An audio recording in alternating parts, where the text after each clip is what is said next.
E aí, menina, vamos para o nosso devocional de hoje? Queria que você abrisse sua Bíblia comigo lá em Hebreus 12, 2, 3 e 4. Versículos 2, 3 e 4 diz assim: olhando fixamente para o autor e consumador da fé, Jesus, o qual, por causa do júbilo que lhe fora proposto, suportou a cruz, desprezando a vergonha, e assentou-se à direita do trono de Deus. Número 3. Refletia profundamente sobre aquele que suportou a tamanha oposição dos pecadores contra a sua própria pessoa, para que não vos fatigueis, não vos canseis, tampouco desanimeis. Está aqui, versão King James, Hebreus 12, 2, 3 e 4. Hoje eu queria fazer uma pergunta para todas nós. Aliás, eu queria que você refletisse comigo, porque o autor de Hebreus aqui, ele tirou um tempo para refletir. E a primeira coisa que eu aprendo aqui é quanto tempo a gente para refletir no que Jesus fez por nós naquela cruz. Sabe, não o para quê, para nossa salvação, para a remissão dos nossos pecados, para nos lavar, não o para quê, mas o que aconteceu de fato. Quanto tempo a gente gasta refletindo, imaginando, sonhando acordado com aquele dia lá, com o que aconteceu de fato, dele carregando aquela cruz, ele suando sangue, sangue por todos os poros. Ele sangrou até não ter mais sangue dentro de si. É importante que eu e você, vez ou outra, paremos para refletir, assim como fez o autor de Hebreus. Refletir profundamente sobre sobre Jesus. Menina, hoje eu quero te incentivar a refletir sobre Jesus e aquele momento da cruz. Imaginar, viver com ele, se questionar, se perguntar. Quando a gente lê a Bíblia, a gente tem que se perguntar à Bíblia, ao texto, sobre aquele momento. Ele suportou tamanha oposição dos pecadores contra a sua própria pessoa.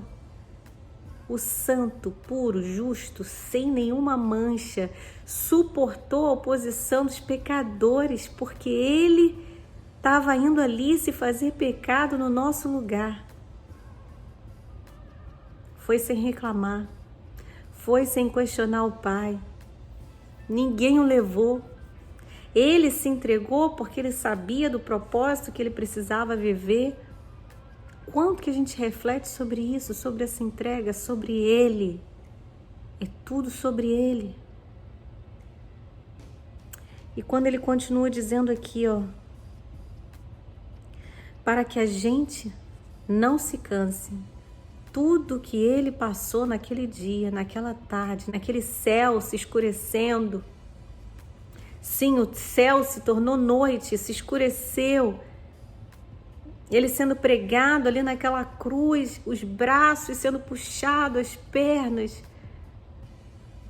Tudo o que aconteceu naquele dia, naquele momento, foi para que eu e você não nos cansemos, tampouco desanimemos. Por que a gente se cansa? Por que a gente desanima?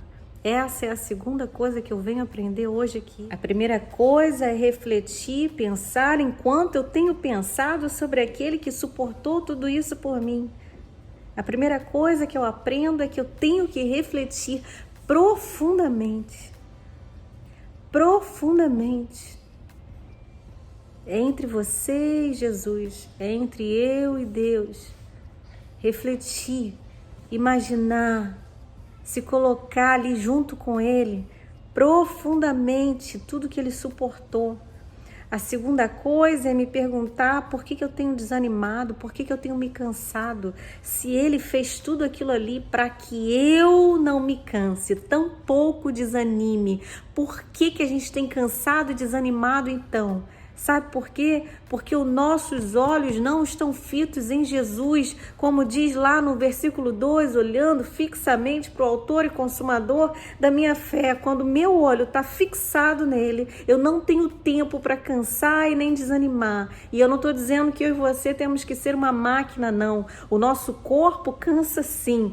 O nosso corpo, se você trabalhar o dia inteiro, se você ficar em pé o dia inteiro no sol, se você, não sei, fazer um movimento repetitivo o dia inteiro no seu trabalho, é claro que você vai cansar. Mas o que Deus está querendo nos dizer aqui é sobre um cansaço da sua caminhada, um cansaço espiritual, um cansaço que parece que você anda e cai sempre no mesmo lugar e isso te cansa. Um cansaço de interceder e pedir e clamar por outras pessoas, as pessoas à sua volta. Quando a gente tem esse tipo de cansaço, de fadiga, de desânimo, é porque os nossos olhos não estão fixados no autor e consumador da nossa fé, e sim nas circunstâncias.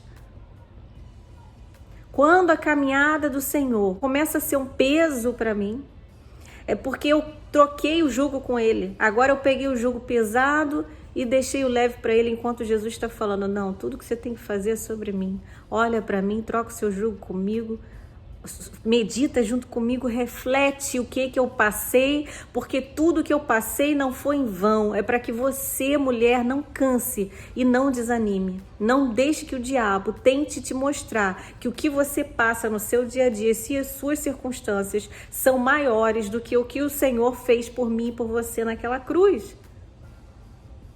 Porque quando a gente resolve que a gente quer chutar o balde, que a gente está cansada, que parece que não vale mais a pena, é isso que a gente está dizendo para Jesus, que o que ele passou por nós naquela cruz é menor do que eu estou sentindo agora. É menor do que o meu cansaço. Eu estou tão cansada, tão fatigada, que não importa mais o que Jesus fez. Isso é um comodismo que a gente passa enquanto cristão, porque você já está tão acostumada a ouvir falar sobre a cruz, menina. Cuidado para a sua intimidade não ser uma questão de você já não dar tanto valor quanto Jesus merece, porque Ele é o dono de tudo, é por Ele, para Ele, nele todas as coisas. Então, o nosso cansaço espiritual, do nosso chamado, do que Deus nos propôs a fazer, porque a gente tem um propósito, você tem um propósito. O cansaço de buscar o seu propósito, de repente, de viver o seu propósito, essa fadiga e esse desânimo tem a ver com a gente não estar refletindo no que realmente importa. Porque o que realmente importa no nosso propósito da vida é nossa própria vida, honrar e glorificar o nome do Senhor. Quando a gente começa a olhar para nós mesmas, e eu tô fazendo um monte de coisa e parece que ninguém olha, eu tô fazendo um monte de coisa e parece que a honra não vem, e eu oro, e as coisas não acontecem, eu oro por cura e as pessoas não são curadas. Ei, peraí, não é sobre você, é sobre Deus. É sobre Deus, nunca vai ser sobre mim, sobre você. O nosso único papel é fazer, o nosso único papel é ir, é pregar, é orar, é clamar, é cumprir o nosso chamado, é isso. O que vai acontecer depois, os frutos vêm naturalmente, a colheita pode ser que eu e você nunca vejamos, não importa. Um colhe, o outro rega, o outro planta.